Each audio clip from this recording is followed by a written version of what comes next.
more than anything else.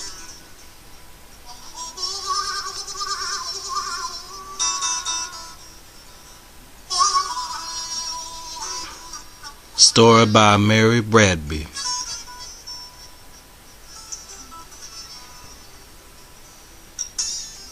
Pictures by Chris K. St. Pierre. Music by Will Tang and Tommy Emmanuel. Read by Mr. Pearson.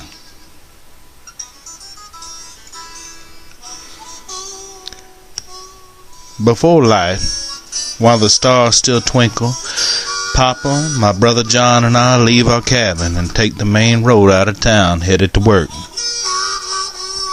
The road hugs the ridge between the Kanawha River and the mountains. We travel it by lantern. My stomach rumbles, for we had no morning meal, but it isn't really a meal I want, though I would not turn one down.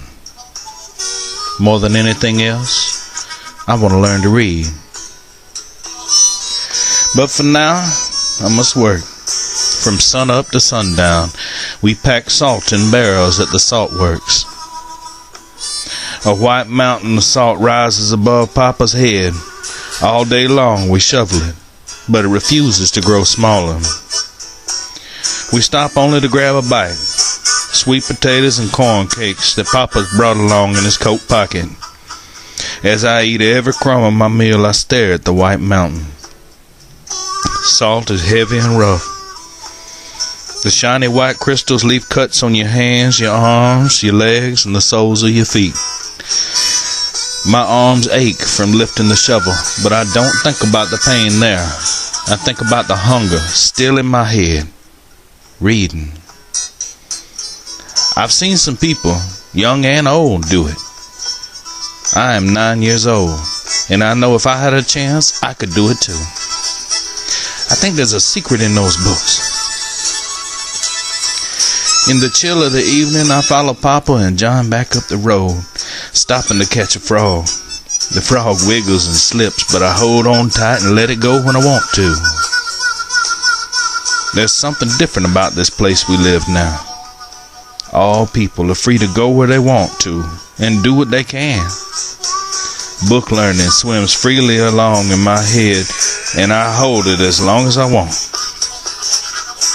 Back in town, coal miners, rivermen, loggers, and coopers gather on the corner.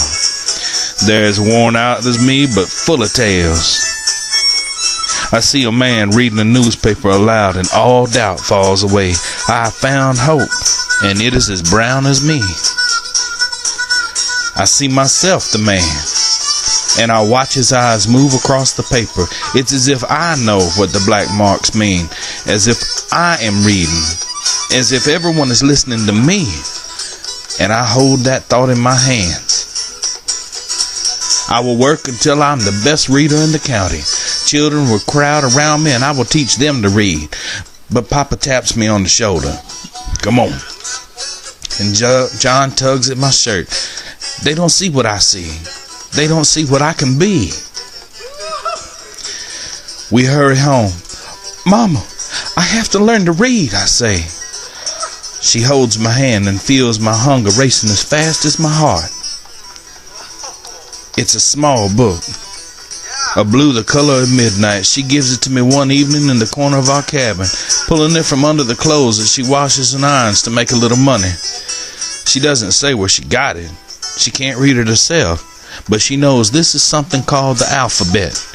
She thinks it's a singy kind of thing, a song on paper. After work, even though my shoulders still ache and my legs are stained with salt, I study my book. I stare at the marks and try to imagine their song. I draw the marks on the dirt floor, and I try to figure out what sounds they make, what story their picture tells.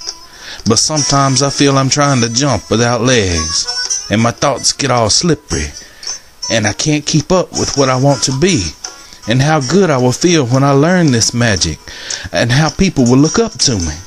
I can't catch the tune of what I see. I get a salt shoveling pain and feel my dreams are slipping away. I gotta find him, that newspaper man. I look everywhere. Finally, I find that brown face of hope.